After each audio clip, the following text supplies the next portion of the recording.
जय हिंद दोस्तों, SV exam मैंट्रा पर वापस स्वागत है। आज के 10 सवाल तुम्हारा दिमाग खोलने वाले हैं। देखते हैं तुम में से कितने लोग आज इस भाई का चैलेंज पूरा कर पाते हैं। वीडियो लाइक करो, सब्सक्राइब करो और बेल आइकॉन जरूर दबाओ। चलो शुरू करते हैं। आ जाओ क्वेश्चन 1 पर। इंडियन पॉलिटी और कॉन्स्टिट्यूशन का एकदम नया फ्रेश सवाल है जो एग्जाम में सीधा फंस सकता है। ध्यान से पढ़ो और बताओ क्या होगा इसका आंसर। केंद्रीकृत लोक शिकायत निवारण और निगरानी प्रणाली CPGRAMS के लिए लॉन्च किए गए AI सक्षम वॉइस चैटबॉट का नाम क्या है? ऑप्शन A है जनमित्रा, ऑप्शन B है समाधान दीदी, ऑप्शन C है सेवा साथी, ऑप्शन D है नागरिक मित्र।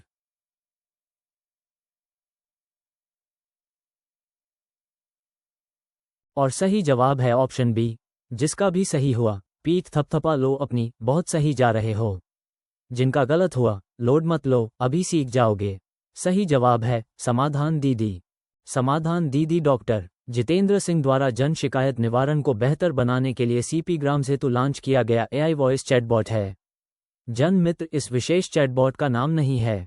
सेवा साथी CP ग्राम हेतु लॉन्च किया गया AI वॉइस चैटबॉट का नाम नहीं है। नागरिक मित्र CP ग्राम हेतु लॉन्च किया गया AI वॉइस चैटबॉट का नाम नहीं है। बड़े भाई की टिप, CPGRAMS का मतलब है केंद्रीकृत लोक शिकायत निवारण और निगरानी प्रणाली, नागरिकों के लिए शिकायत दर्ज करने का एक ऑनलाइन प्लेटफॉर्म। इसकी देखरेख कार्मिक, लोक शिकायत और पेंशन मंत्रालय के तहत प्रशासनिक सुधार और लोक शिकायत विभाग DRPG द्वारा की जाती है। आ जाओ क्वेश्चन 2 पर। इंडियन पॉलिटी और कॉन्स्टिट्यूशन का एकदम नया फ्रेश सवाल है जो एग्जाम में सीधा फंस सकता है। ध्यान से पढ़ो और बताओ क्या होगा इसका आंसर। केंद्रीकृत लोक शिकायत निवारण और निगरानी प्रणाली CPGRAMS के प्रशासन और निरीक्षण के लिए मुख्य रूप से कौन सी सरकारी इकाई जिम्मेदार है? ऑप्शन A है इलेक्ट्रॉनिक्स और सूचना प्रौद्योगिकी मंत्रालय MITWI। ऑप्शन B है प्रशासनिक सुधार और लोक शिकायत विभाग DARPG। ऑप्शन C है गृह मंत्रालय। ऑप्शन D है नीति आयोग।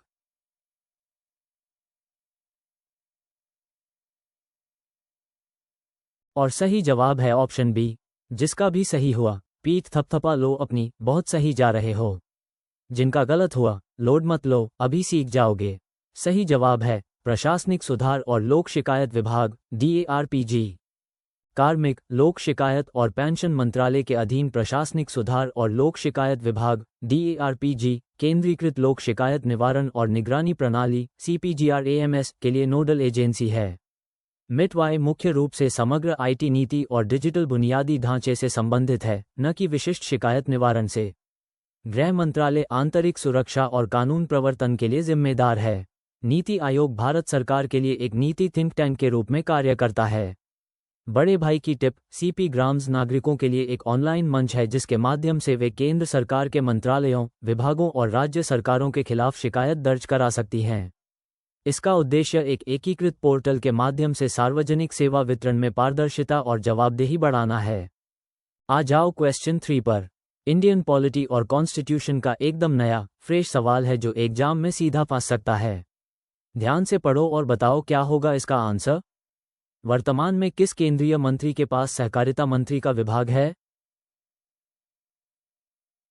ऑप्शन A है राजनाथ सिंह, ऑप्शन B है निर्मला सीतारमण, ऑप्शन C है अमित शाह, ऑप्शन D है S जयशंकर।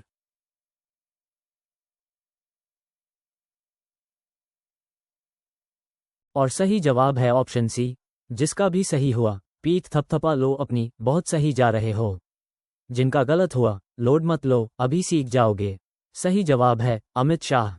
अमित शाह वर्तमान में केंद्रीय गृह मंत्री होने के साथ साथ सहकारिता मंत्री का कार्यभार भी संभाल रही हैं। राजनाथ सिंह केंद्रीय रक्षा मंत्री हैं। निर्मला सीतारमण केंद्रीय वित्त मंत्री हैं।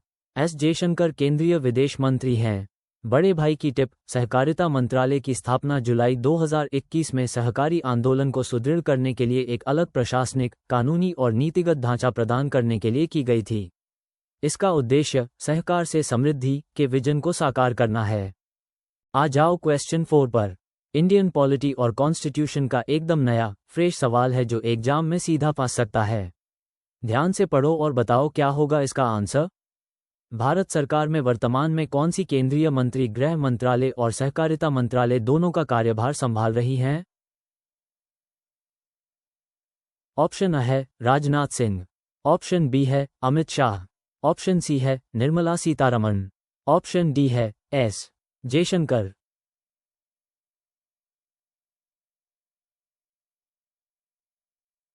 और सही जवाब है ऑप्शन B, जिसका भी सही हुआ पीठ थपथपा लो अपनी, बहुत सही जा रहे हो। जिनका गलत हुआ लोड मत लो, अभी सीख जाओगे। सही जवाब है अमित शाह। अमित शाह वर्तमान में केंद्रीय गृह मंत्री और केंद्रीय सहकारिता मंत्री हैं। राजनाथ सिंह केंद्रीय रक्षा मंत्री हैं। निर्मला सीतारमण केंद्रीय वित्त और कॉर्पोरेट मामलों की मंत्री हैं। एस जयशंकर केंद्रीय विदेश मंत्री हैं। बड़े भाई की टिप, आंतरिक सुरक्षा बनाए रखने और भारत की सीमाओं के प्रबंधन के लिए गृह मंत्रालय महत्वपूर्ण है। देश भर में सहकारी आंदोलन को मजबूत करने के लिए 2021 में सहकारिता मंत्रालय की स्थापना की गई थी। आ जाओ क्वेश्चन 5 पर। इंडियन पॉलिटी और कॉन्स्टिट्यूशन का एकदम नया फ्रेश सवाल है जो एग्जाम में सीधा पास सकता है। ध्यान से पढ़ो और बताओ क्या होगा इसका आंसर। भारत में सार्वजनिक शिकायत निवारण को बेहतर बनाने के उद्देश्य से समाधान दीदी पहल मुख्य रूप से एक के रूप में कार्य करती है। ऑप्शन A है नागरिकों की प्रतिक्रिया के लिए ऑनलाइन पोर्टल, ऑप्शन B है सीपी ग्राम्स के लिए AI सक्षम वॉइस चैटबॉट, ऑप्शन C है मंत्रियों के साथ सीधे संवाद के लिए मोबाइल एप्लीकेशन, ऑप्शन D है न्यायिक शिकायतों के लिए समर्पित हेल्पलाइन।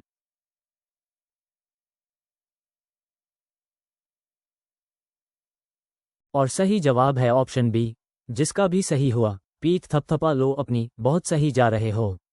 जिनका गलत हुआ लोड मत लो, अभी सीख जाओगे। सही जवाब है सीपी ग्राम्स के लिए AI सक्षम वॉइस चैटबॉट। समाधान दीदी एक AI सक्षम वॉइस चैटबॉट है जो CPGRAMS प्लेटफॉर्म के माध्यम से नागरिकों को सार्वजनिक शिकायत निवारण में सहायता करने के लिए डिज़ाइन किया गया है। विकल्प A गलत है क्योंकि यह एक मौजूदा पोर्टल में एक अतिरिक्त है, नया नहीं।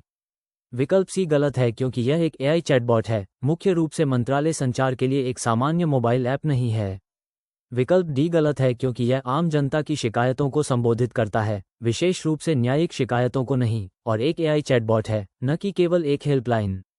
बड़े भाई की टिप, CPGRAMS केंद्रीकृत लोक शिकायत निवारण एवं अनुवीक्षण प्रणाली नागरिकों के लिए सरकारी संगठनों के खिलाफ शिकायत दर्ज कराने का एक ऑनलाइन मंच है। इसका प्रबंधन कार्मिक, लोक शिकायत एवं पेंशन मंत्रालय के अधीन प्रशासनिक सुधार एवं लोक शिकायत विभाग DRPG द्वारा किया जाता है। आ जाओ क्वेश्चन 6 पर। साइंस और टेक्नोलॉजी का एकदम नया फ्रेश सवाल है जो एग्जाम में सीधा पास सकता है। ध्यान से पढ़ो और बताओ क्या होगा इसका आंसर। निम्नलिखित में से कौन सा शहर CSIR राष्ट्रीय समुद्र विज्ञान संस्थान NIO के मुख्यालय का घर है? ऑप्शन A है कोची, ऑप्शन B है गोवा, ऑप्शन C है चेन्नई, ऑप्शन D है मुंबई।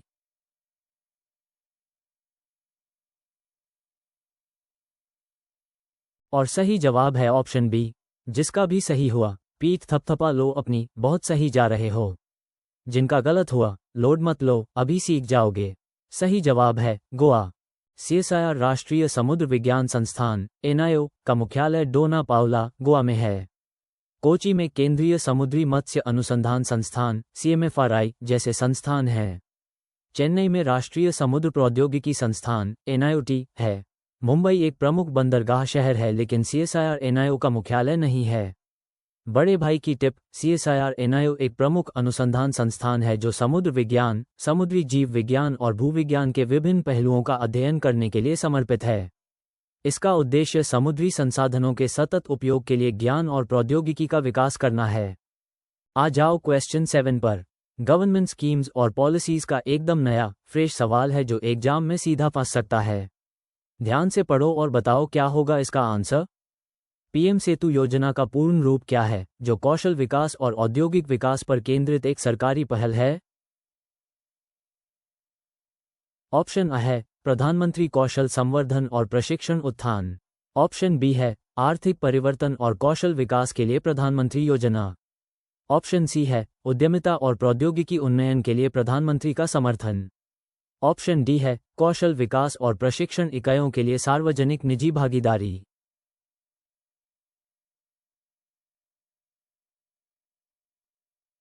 और सही जवाब है ऑप्शन बी, जिसका भी सही हुआ पीठ थपथपा लो अपनी, बहुत सही जा रहे हो। जिनका गलत हुआ लोड मत लो, अभी सीख जाओगे। सही जवाब है आर्थिक परिवर्तन और कौशल विकास के लिए प्रधानमंत्री योजना। पीएम सेतु का सही पूर्ण रूप प्रधानमंत्री की आर्थिक परिवर्तन और कौशल विकास योजना है। इस योजना का उद्देश्य रणनीतिक निवेश के माध्यम से कौशल विकास और औद्योगिक विकास को बढ़ावा देना है। विकल्प ए में अलग अलग शब्दों का उपयोग किया गया है जो आधिकारिक संक्षिप्त नाम से मेल नहीं खाते हैं। विकल्प सी में संक्षिप्त नाम के लिए शब्दों का एक अलग सेट प्रस्तुत किया गया है। विकल्प डी पीएम, भाग और समग्र योजना के नाम की गलत व्याख्या करता है। बड़े भाई की टिप, भारत की विनिर्माण क्षमताओं को बढ़ाने और रोजगार के अवसर पैदा करने के लिए पीएम सेतु जैसी सरकारी योजनाएं महत्वपूर्ण हैं। इनमें अक्सर व्यावसायिक प्रशिक्षण को उद्योग की आवश्यकताओं के अनुरूप बनाने के लिए सार्वजनिक निजी भागीदारी शामिल होती है। आ जाओ क्वेश्चन 8 पर। स्पोर्ट्स और गेम्स का एकदम नया फ्रेश सवाल है जो एग्जाम में सीधा फंस सकता है। ध्यान से पढ़ो और बताओ क्या होगा इसका आंसर। 2027 में राष्ट्रीय खेलों की मेजबानी करने वाला भारतीय राज्य कौन सा है? ऑप्शन आ है गोवा, ऑप्शन बी है उत्तराखंड, ऑप्शन सी है मेघालय, ऑप्शन डी है असम।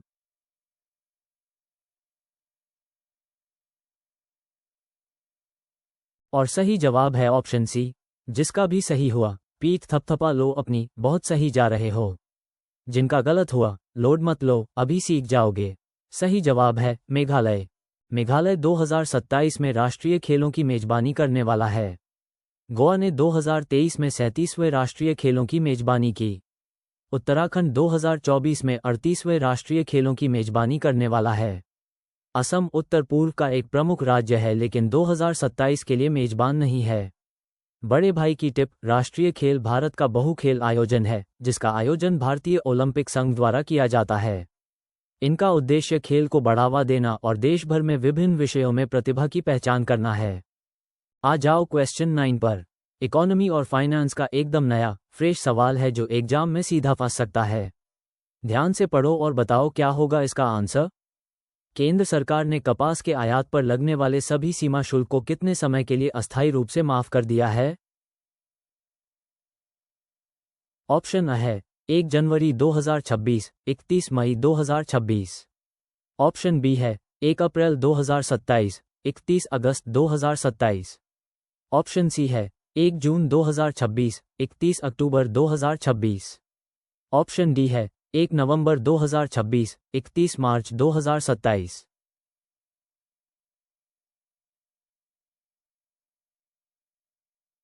और सही जवाब है ऑप्शन सी, जिसका भी सही हुआ पीठ थपथपा लो अपनी, बहुत सही जा रहे हो। जिनका गलत हुआ लोड मत लो, अभी सीख जाओगे। सही जवाब है 1 जून 2026, 31 अक्टूबर 2026। केंद्र सरकार ने 1 जून 2026 से 31 अक्टूबर 2026 तक कपास के आयात पर लगने वाले सभी सीमा शुल्क को अस्थायी रूप से माफ कर दिया है। इस उपाय का उद्देश्य कपास की कीमतों को स्थिर करना और घरेलू कपड़ा उद्योग को समर्थन देना है। विकल्प ए, बी और डी इस विशिष्ट छूट अवधि के लिए गलत तिथियां प्रस्तुत करते हैं। बड़े भाई की टिप, सीमा शुल्क किसी देश में आयातित वस्तुओं पर लगाए जाने वाले अप्रत्यक्ष कर हैं जो सरकारी राजस्व के स्रोत और व्यापार नीति के उपकरण के रूप में काम करते हैं। घरेलू आपूर्ति को प्रबंधित करने, कीमतों को नियंत्रित करने या विशिष्ट उद्योगों का समर्थन करने के लिए सीमा शुल्क में छूट या कटौती लागू की जा सकती है। आ जाओ क्वेश्चन 10 पर। इकोनॉमी और फाइनेंस का एकदम नया फ्रेश सवाल है जो एग्जाम में सीधा फंस सकता है। ध्यान से पढ़ो और बताओ क्या होगा इसका आंसर। सरकार ने किस वस्तु के आयात पर 31 अक्टूबर 2026 तक अस्थायी रूप से सीमा शुल्क से छूट दी है? ऑप्शन आ है गेहूं, ऑप्शन बी है कपास, ऑप्शन सी है चीनी, ऑप्शन डी है दालें।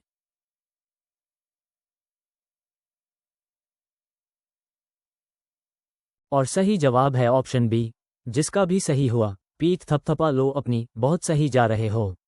जिनका गलत हुआ लोड मत लो, अभी सीख जाओगे। सही जवाब है कपास। सरकार ने 31 अक्टूबर 2026 तक विशेष रूप से कपास के आयात पर सीमा शुल्क से अस्थायी छूट दी है। इस उपाय का उद्देश्य कपड़ा उद्योग को समर्थन देना है। इस विशेष सीमा शुल्क छूट के संबंध में गेहूं, चीनी और दालों का उल्लेख नहीं किया गया था। बड़े भाई की टिप, भारत दुनिया के सबसे बड़े कपास उत्पादकों और उपभोक्ताओं में से एक है, जो इसके व्यापक कपड़ा उद्योग के लिए महत्वपूर्ण है। कपड़ा क्षेत्र भारत की अर्थव्यवस्था और रोजगार में एक महत्वपूर्ण योगदान करता है। चलो, अब टाइम आ गया है सुपर फास्ट रिवीजन का। पलक झपकाए बिना देखो, पहले 5 फैक्ट्स दिमाग में फिट करते हैं। 1. केंद्रीकृत लोक शिकायत निवारण और निगरानी प्रणाली CPGRAMS के लिए लॉन्च किए गए AI सक्षम वॉयस चैटबॉट का नाम क्या है? आंसर, समाधान दीदी 2. केंद्रीकृत लोक शिकायत निवारण और निगरानी प्रणाली CPGRAMS के प्रशासन और निरीक्षण के लिए मुख्य रूप से कौन सी सरकारी इकाई जिम्मेदार है? आंसर, प्रशासनिक सुधार और लोक शिकायत विभाग DARPG 3. वर्तमान में किस केंद्रीय मंत्री के पास सहकारिता मंत्री का विभाग है? आंसर, अमित शाह 4. भारत सरकार में वर्तमान में कौन सी केंद्रीय मंत्री गृह मंत्रालय और सहकारिता मंत्रालय दोनों का कार्यभार संभाल रही हैं? आंसर, अमित शाह 5. भारत में सार्वजनिक शिकायत निवारण को बेहतर बनाने के उद्देश्य से समाधान दीदी पहल मुख्य रूप से एक के रूप में कार्य करती है। आंसर, CP ग्राम्स के लिए AI सक्षम वॉयस चैटबॉट। रिवीजन जारी है। पार्ट 2/2 फैक्ट 6 से 10 तक दिमाग में फिट करो। 6. निम्नलिखित में से कौन सा शहर CSIR राष्ट्रीय समुद्र विज्ञान संस्थान NIO के मुख्यालय का घर है? आंसर, गोवा 7. PM सेतु योजना का पूर्ण रूप क्या है, जो कौशल विकास और औद्योगिक विकास पर केंद्रित एक सरकारी पहल है? आंसर, आर्थिक परिवर्तन और कौशल विकास के लिए प्रधानमंत्री योजना 8, 2027 में राष्ट्रीय खेलों की मेजबानी करने वाला भारतीय राज्य कौन सा है? आंसर, मेघालय 9. केंद्र सरकार ने कपास के आयात पर लगने वाले सभी सीमा शुल्क को कितने समय के लिए अस्थायी रूप से माफ कर दिया है? आंसर, 1 जून 2026, 31 अक्टूबर 2026। 10. सरकार ने किस वस्तु के आयात पर 31 अक्टूबर 2026 तक अस्थायी रूप से सीमा शुल्क से छूट दी है? आंसर, कपास। ये सभी फैक्ट्स याद रखो, एग्जाम में पक्का काम आएंगे। तो भाई, आज का स्कोर क्या रहा? नीचे कमेंट बॉक्स में वीकली टेस्ट लिखो, टेस्ट का लिंक लो और अपनी असली रैंक चेक करो। PDF डाउनलोड करने के लिए डिस्क्रिप्शन में लिंक है और टेलीग्राम ज्वाइन करो डेली फ्री PDF के लिए। कल फिर मिलेंगे, रुकना नहीं है, पढ़ते रहो।